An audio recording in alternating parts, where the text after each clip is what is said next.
Katherine Black reacts. Corriedale, the aftermath, part 4. So Victoria has just made this great big announcement that it was her that killed John. So we're still sitting in the hospital while she tells a tale, but we have a little flashback. And John visits her before the crash.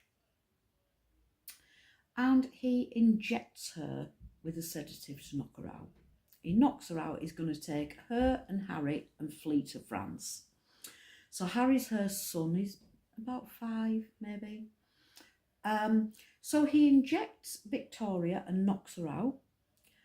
And he puts drugs in Harry's chocolate milkshake. Why?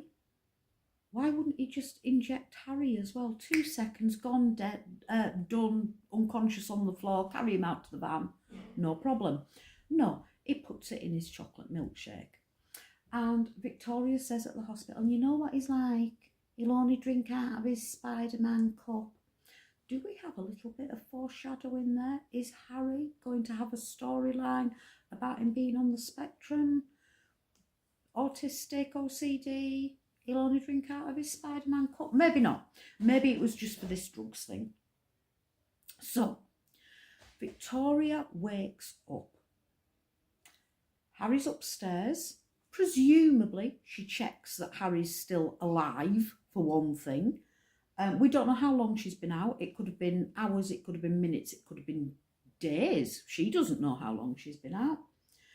But she is the greatest telepath in England, possibly even the world, because she knows that there's been a crash. And she runs out of the house. No mention of Harry. What she did with Harry, as far as we know, is upstairs in his bedroom, running around the house, doing whatever. No mention of Harry, who may or may not at this point have been drugged. She doesn't know if he was drugged or not. We the watcher does, because she's told us that he didn't drink his chocolate milkshake.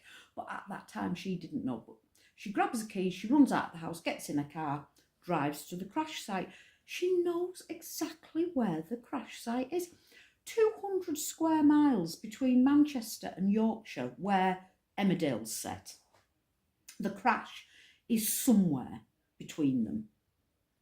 She goes to the crash site, just like that. And as she pulls up, she sees Robert running into the woods. So she follows him, but not close enough to see what happens, because she doesn't see Kane. She doesn't see any of that scuffle, even though she followed them within seconds. She doesn't see anything. She must be very, very slow. Maybe she's got a bad leg, bless her. So she hears the gunshot. Oh, somebody's been shot. Instead of running back away from this crazed, murdering psychopath, she runs to him. They scuffle. John's on top of her. He's strangling her to death, because at this point he's burnt his bridges. He's just going to kill Victoria and have done with it. So she's left her son. No thought to her son or his well-being. She's gone chasing John, who's her brother, but she says she wished she'd never met him. He's only been a brother for 5 minutes. Nobody ever heard of him before that. So John's on top of her, strangling her. So she does what anybody would do in that situation. She starts searching his pockets while he's on top of her. And she finds a syringe that just happens to be loaded with enough sedative to kill him. Oh, come on. How good is that? That he had the forethought to think, my sister's going to try and kill me and I'm going to have to make it easy for her. I'm going to have a preloaded syringe in my pocket for her to stab me in the neck with while I'm strangling her. Brilliant forethought, brilliant telepathy. Amazing storyline. So, Victoria pulls out the syringe into Robert's neck, and we end with him seizing on the floor.